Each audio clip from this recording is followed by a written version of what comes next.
Bismillahirrahmanirrahim. Assalamualaikum warahmatullahi wabarakatuh.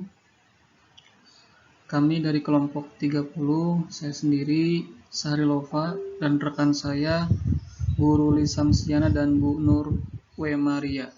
Di sini saya akan mempresentasikan tentang patofisiologi, kelainan kongenital, dan masalah pada sistem hematologi, serta asuhan keperawatan pada anak leukemia.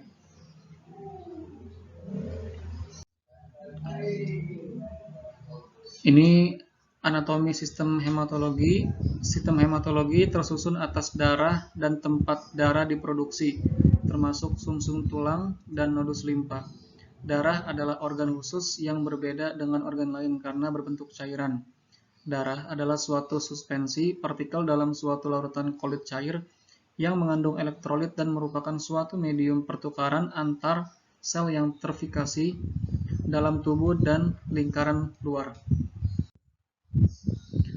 Ini darah terdiri atas dua komponen utama, yaitu plasma darah dan juga butir darah. Di mana plasma darah itu adalah bagian darah yang encer tanpa sel-sel darah. Warnanya bening ke kuning-kuningan. Hampir 90% dari plasma darah terdiri atas air. Zat-zat yang terdapat dalam plasma darah adalah sebagai berikut. Pertama, fibrinogen yang berguna dalam peristiwa pembekuan darah. Yang kedua, garam-garam mineral yang berguna dalam metabolisme dan juga mengadakan osmotik. Yang ketiga, protein darah. Ini untuk meningkatkan paskositas darah, juga menimbulkan tekanan osmotik untuk memelihara keseimbangan cairan dalam tubuh. Yang keempat, zat makanan. Yang kelima, hormon, yaitu suatu zat yang dihasilkan dari kelenjar tubuh. Yang keenam, antibodi. Butir-butir darah terdiri dari tiga, yaitu eritrosit, leukosit, dan juga trombosit. Fisiologi sistem hematologi. Dalam keadaan fisiologis, darah selalu berada dalam pembuluh darah sehingga dapat menjalankan fungsinya sebagai berikut. Yang pertama, mengangkut karbon dioksida. Yang kedua, mengangkut sisa-sisa atau ampas. Yang ketiga, mengangkut sari makanan. Yang keempat, mengangkut hasil-hasil metabolisme jaringan. Yang kelima, mengatur keseimbangan cairan tubuh. Yang keenam, mengatur panas tubuh. Yang ketujuh, berperan serta dalam mengatur pH cairan tubuh. Yang kedelapan, mempertahankan tubuh dari serangan penyakit infeksi. Dan yang terakhir, mencegah perdarahan. Patofisiologi kelainan kongenital pada sistem hematologi. Ada beberapa penyakit, yaitu yang pertama anemia, leukemia, hemofilia, thalassemia, dan juga trombositopenia. Kita lanjut ke konsep asuhan keperawatan pada anak dengan leukemia. Definisinya yaitu proliferasi.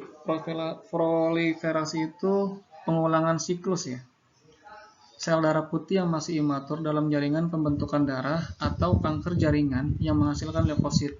Leukosit yang imatur atau abnormal dalam jumlah berlebihan tersebut menyusup berbagai organ tubuh. Etiologinya bisa dari faktor genetik, radiasi, obat-obat imunosupresif, dan juga virus. Manifestasi klinisnya, gejala klinis dari leukemia pada umumnya yang pertama, pilek tidak selalu sembuh-sembuh, pucat, lesu, mudah terstimulasi, demam dan anoreksia, berat badan menurun, teki, memar tanpa sebab, nyeri pada tulang dan persendian, serta nyeri abdomen, limfadenopati, dan juga hepatosplenomegali. Patofisiologinya bisa kita lihat dari gambar. Ini ada darah normal dan juga leukemia ya. Dimana normalnya sumsum tulang belakang memproduksi miliaran sel darah setiap harinya, dimana mayoritasnya merupakan sel darah merah. Namun dalam kasus kanker darah atau leukemia, sumsum tulang belakang memproduksi sel darah putih dalam jumlah jauh besar melebihi keperluan. Bukan hanya itu, sel darah putih ini pun tidak berfungsi secara normal untuk memerangi infeksi. Ketidaknormalan ini berdampak besar, mulai dari kurangnya sel darah putih yang sehat untuk memerangi infeksi, kurangnya sel darah merah untuk membawa oksigen, hingga kurangnya keping darah untuk membekukan darah. dan pada akhirnya kondisi ini dapat berdampak pada penurunan fungsi organ tubuh lainnya. Bisa kita lihat ya perbedaannya. Komplikasinya yang pertama sepsis, lalu perdarahan, gagal organ, iron deficiency anemia, sampai kematian. Pemeriksaan diagnostiknya yaitu pemeriksaan darah lengkap, aspirasi sumsum tulang, lumbal fungsi untuk mengetahui apakah syaraf pusat terinfiltrasi, lalu hitung trombosit untuk menunjukkan kapasitas pembekuan. Tata laksana terapeutik yang bisa dilakukan yaitu kemoterapi, radioterapi, transplantasi sumsum tulang, terapi suportif. Lanjut ke asuhan keperawatan pada anak dengan leukemia. Yang harus dikaji yaitu riwayat penyakit, kaji tanda-tanda anemi, pucat, kelemahan sak napas cepat, kaji adanya tanda leukopenia, demam dan infeksi, kaji adanya tanda-tanda trombositopenia, teki, purpura, perdarahan membran mukosa. Lalu kaji adanya pembesaran testis, hematuria, hipertensi, gagal ginjal, inflamasi di sekitar rektal, dan nyeri.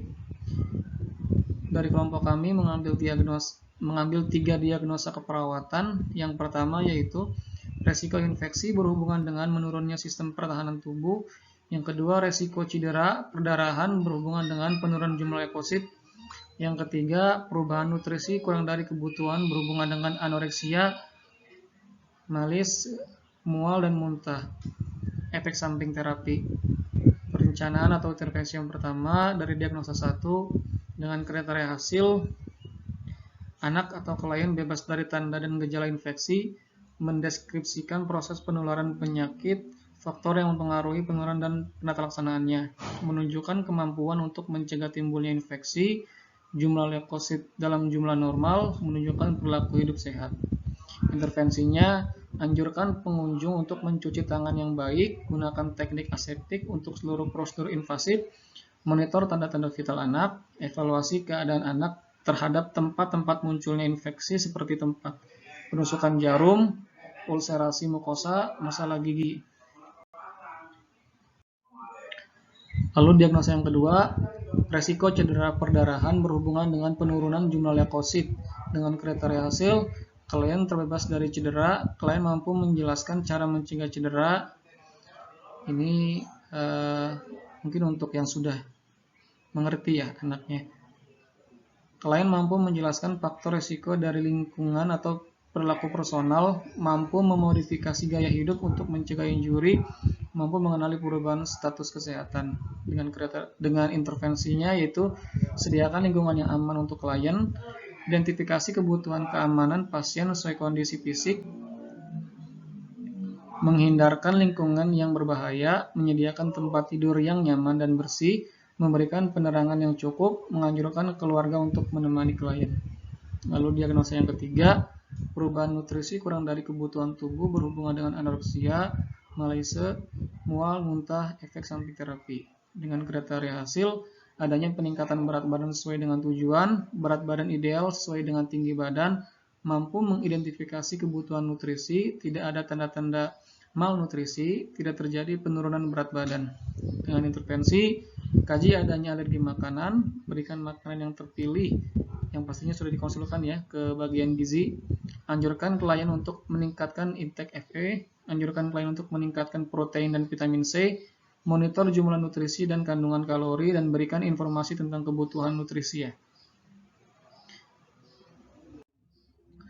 Evaluasinya yaitu yang pertama, tidak ada tanda-tanda infeksi pada anak, resiko cedera dapat diminimalkan, nutrisi anak seimbang, tidak ada penurunan berat badan. Cukup sekian dari kelompok kami, kurang lebihnya kami mohon maaf. Wassalamualaikum warahmatullahi wabarakatuh.